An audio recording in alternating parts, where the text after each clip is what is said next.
Just Once by Thomas J. Dyegard. Everybody liked the Moose. To his father and mother, he was Brian, as in Brian Jefferson Crawford, but to everyone at Bedford City High, he was the Moose. He was large and strong, as you might imagine from his nickname, and he was pretty fast on his feet, sort of nimble, you might say, considering his size. He didn't have a pretty face, but he had a quick and easy smile. Sweet, some of his teachers called it.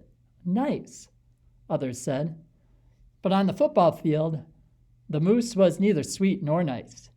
He was just strong and fast and a little bit devastating as the left tackle of the Bedford City Bears. When the Moose blocked somebody, he stayed blocked. When the Moose was called on to open a hole in the line for one of the Bears' runners, the hole more often than not resembled an open garage door. Now in his senior season, the Moose had twice been named to the all-conference team and was considered a cinch for All-State.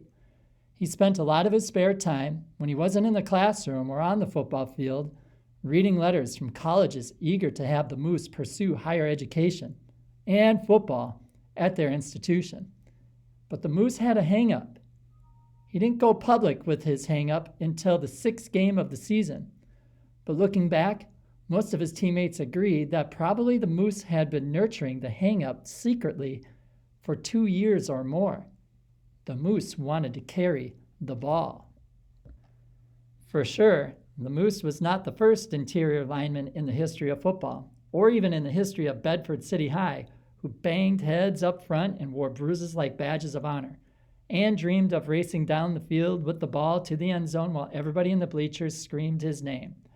But most linemen, it seems, are able to stifle the urge. The idea may pop into their minds from time to time, but in their hearts, they know they can't run fast enough. They know they can't do that fancy dancing to elude tacklers. They know they aren't trained to read blocks. They know that their strengths and talents are best utilized in the line. Football is, after all, a team sport, and everyone plays the position where he most helps the team. And so these linemen, or most of them, go back to banging heads without saying the first word about the dream that 6th game, when the Moose's hang-up first came into public view, had ended with the Moose truly in all his glory as the Bears' left tackle. Yes, glory, but uncheered and sort of anonymous. The Bears were trailing 21-17 and had the ball on Mitchell High's 5-yard line. 4th down, with time running out. The rule in such a situation is simple. The best back carries the ball behind the best blocker, and it is a rule seldom violated by those in control of their faculties. The Bears, of course, followed the rule. That meant Jerry Dixon running behind the Moose's blocking. With the snap of the ball, the Moose knocked down one lineman, bumped another one aside, and charged forward to flatten an approaching linebacker. Jerry did a little jig behind the Moose and then ran into the end zone, virtually untouched, to win the game. After circling in the end zone a moment while the cheers echoed through the night, Jerry did run across and hug the Moose. That's true. Jerry knew who had made the touchdown possible. But it wasn't the Moose's name that everybody was shouting. The fans in the bleachers were cheering Jerry Dixon. It was probably at that precise moment that the Moose decided to go public.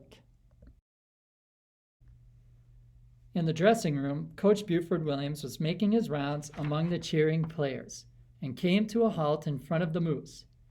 "It was your great blocking that did it," he said. "I want to carry the ball," the Moose said. Coach Williams was already turning away and taking a step towards the next player due an accolade when his brain registered the fact that the Moose had said something strange.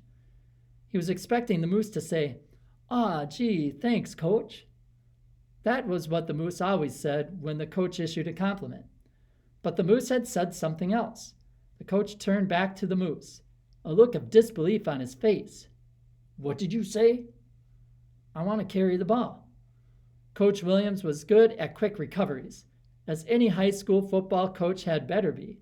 He gave a tolerant smile and a little nod and said, "You keep right on blocking, son." This time, Coach Williams made good on his turn and moved away from the Moose.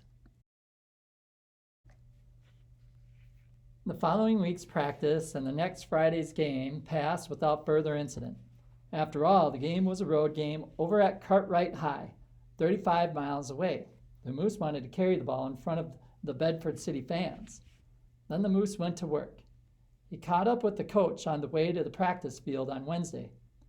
"Remember," he said, leaning forward and down a little to get his face in the coach's face, "I said I want to carry the ball." Coach Williams must have been thinking about something else because it took him a minute to look up into the Moose's face, and even then he didn't say anything. "I meant it," the Moose said. "Meant what?" "I want to run the ball." "Oh," Coach Williams said. Yes, he remembered. "Son, you're a great left tackle, a great blocker. Let's leave it that way." The Moose let the remaining days of the practice week and then the game on Friday night against Edgewood High pass while he reviewed strategies. The review led him to Dan Blevins, the Bears quarterback. If the signal caller would join in, maybe Coach Williams would listen. "Yeah, I heard," Dan said. "But look, what about Joe Wright at guard, Bill Slocum at right tackle, even Herbie Watson at center? They might all want to carry the ball. What are we going to do? Take turns? It doesn't work that way." So much for Dan Blevins. The Moose found that most of the players in the backfield agreed with Dan. They couldn't see any reason why the Moose should carry the ball, especially in place of themselves. Even Jerry Dixon, who owed a lot of his glory to the Moose's blocking, gaped in disbelief at the Moose's idea. The Moose, however, got some support from his fellow linemen. Maybe they had dreams of their own and saw the value in a precedent. As the days went by, the word spread, not just on the practice field and in the corridors of Bedford City High, but all around town. The players by now were openly taking sides. Some thought it a jolly good idea that the Moose carry the ball. Others, like Dan Blevins, held the purist line. A left tackle plays left tackle. A ball carrier carries the ball, and that's it. Around town, the vote wasn't even close. Everyone wanted the Moose to carry the ball. "Look, son," Coach Williams said to the Moose on the practice field the Thursday before the Benton Heights game, "this has gone far enough. Fun is fun, a joke is a joke. Let's drop it." "Just once," the Moose pleaded. Coach Williams looked at the Moose and didn't answer. The Moose didn't know what that meant. The Benton Heights Tigers were duck soup for the Bears, as everyone knew they would be. The Bears scored in their first 3 possessions and led 28-0 at half. The hapless Tigers had yet to cross the 50-yard line under their own steam. All the Bears, of course, were enjoying the way the game was going, as were the Bedford City fans jamming the bleachers. Coach Williams looked irritated when the crowd on a couple of occasions broke out into a chant. "Give Moose the ball! Give Moose the ball!" On the field, the Moose did not know whether to grin at hearing his name shouted by the crowd or to frown because the sound of his name was irritating the coach. Was the crowd going to talk to Coach Williams into putting the Moose into the backfield? Probably not. Coach Williams didn't bow to that kind of pressure. Was the coach going to refuse to give the ball to the Moose just to show the crowd and the Moose and the rest of the players who was the boss? The Moose feared so. In his time on the sideline, when the defensive unit was on the field, the Moose, of course, said nothing to Coach Williams. He knew better than to break the coach's concentration during a game, even a runaway victory, with a comment on any subject at all, much less his desire to carry the ball. As a matter of fact, the Moose was careful to stay out of the coach's line of vision, especially when the crowd was chanting, "Give Moose the ball!" By the end of the third quarter, the Bears were leading 42-0. Coach Williams had been feeding substitutes into the game since halftime, but the Bears kept marching on. And now, in the opening minutes of the fourth quarter, the Moose and his teammates were standing on the Tigers' 5-yard line, about to pile on another touchdown. The Moose saw his substitute, Larry Hinden, getting a slap on the behind and then running onto the field. The Moose turned to leave. Then he heard Larry tell the referee, "Hinden for Holbrook." Holbrook? Chad Holbrook, the fullback? Chad gave the coach a funny look and jogged off the field. Larry joined the huddle and said, "Coach says the Moose at fullback and give him the ball." Dan Blevins said, "Really?" "Really." The Moose was giving his grin. "Sweet," some of the teachers called it. "Nice," others said. "I want to do an end run," the Moose said. Dan looked at the sky a moment, then said, "What does it matter?" The quarterback took the snap from the center, moved back and to his right while turning, and extended the ball to the Moose. The Moose took the ball and cradled it in his right hand. So far, so good. He hadn't fumbled. Probably both Coach Williams and Dan were surprised. He ran a couple of steps and looked out in front and said aloud, "Whoa! Where had all those tacklers come from?" The whole world seemed to be people with players in red jerseys. The red of the Benton Heights Tigers. They're all looking straight at the Moose and advancing towards him. They looked very determined and not friendly at all. And there were so many of them. The Moose had faced tough guys in the line, but usually one at a time, or maybe two. But this, 5 or 6, and all of them heading for him. The Moose screeched to a halt, whirled, and ran the other way. Dan Blevins blocked somebody in a red jersey breaking through the middle of the line, and the Moose wanted to stop running and thank him, but he kept going. His reverse had caught the Tigers' defenders going the wrong way, and the field in front of the Moose looked open, but his blockers were going the wrong way too. Maybe that was why the field looked so open. What did it matter, though, with the field clear in front of him? This was going to be a cakewalk.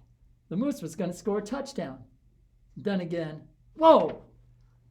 Players with red jerseys were beginning to fill the empty space, a lot of them, and they were all running towards the Moose. They were kind of low, with their arms spread, as if they wanted to hit him hard and then grab him. A picture of Jerry Dixon dancing his little jig and wriggling between tacklers flashed through the Moose's mind. How did Jerry do that? Well, no time to ponder that right now. The Moose lowered his shoulder and thundered ahead, into the cloud of red jerseys. Something hit his left thigh. It hurt. Then something pounded his hip, then his shoulder. They both hurt. Somebody was hanging on to him, and was a terrible drag. How could he run with somebody hanging on to him? He knew he was going down, but maybe he was across the goal. He hit the ground hard, with somebody coming down on top of him, right on the small of his back.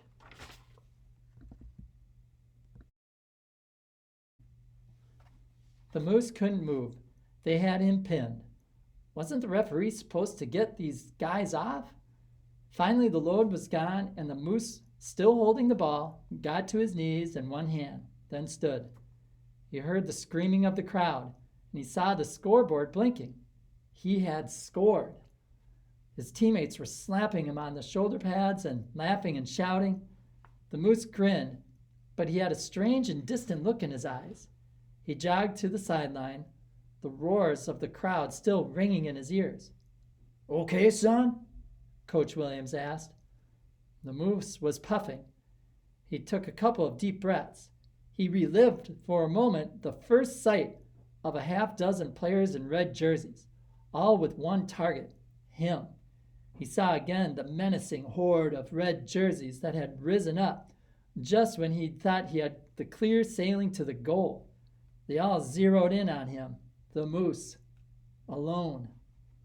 The Moose glanced at the coach, took another deep breath, and said, "Never again."